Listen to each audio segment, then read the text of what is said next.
ಒಂದ್ಸಲ ಆಕಾಶದಲ್ಲಿ ಹಾರಾಡ್ತಾ ರಣಹದ್ದು ಕೋಳಿಗಳು ಬಂದು ತನ್ನ ಮೊಟ್ಟೆ ಇಡ್ತಂತೆ. ಕೋಳಿ ಇದು ತನ್ನ ಮೊಟ್ಟೆ ಅಂದ್ಕೊಂಡು ಕಾವು ಕೊಟ್ಟು ಮರಿ ಮಾಡ್ತು. ಆ ಹದ್ದಿನ ಮರಿ ಕೂಡ ಕೋಳಿ ಮರಿಗಳ ಜೊತೆ ಬೆಳೀತಾ ಹೋಯ್ತು.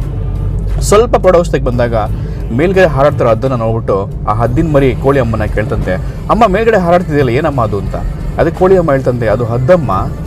ಅಮ್ಮ ನಾವಾತ ಹಾರಾಡೋಕ್ಕಾಗೋದಿಲ್ವಾ? ನೋ ನೋ ನೋ ನೋ ಆ ಥರ ಆಲೋಚನೆ ಕೂಡ ಮಾಡೋಕೆ ಹೋಗ್ಬೇಡ ನೀನು.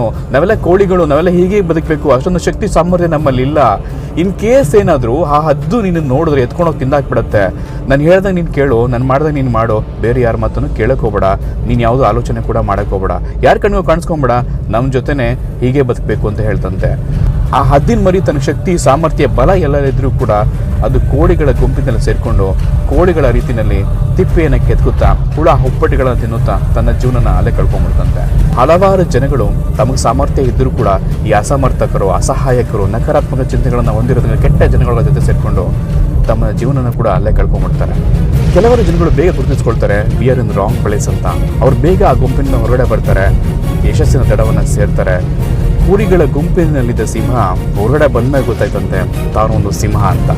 ಹುಟ್ಟಿನ ಗುಟ್ಟನ್ನರಿಯದ ಸಿಂಹದ ಮರಿ ಇಷ್ಟು ದಿನ ಗೋವುಗಳ ನಡುವೆ ಬೆಳೆಯುತ್ತಾ ತಾನು ಗೋವೆಂದೇ ಭಾವಿಸಿತ್ತು. ನಾಡನ್ನು ಬಿಟ್ಟು ಕಾಡನ್ನು ಸೇರಿದಾಗ ತನ್ನ ನಿಜ ಸ್ವರೂಪದ ಅರಿವಾಯಿತು.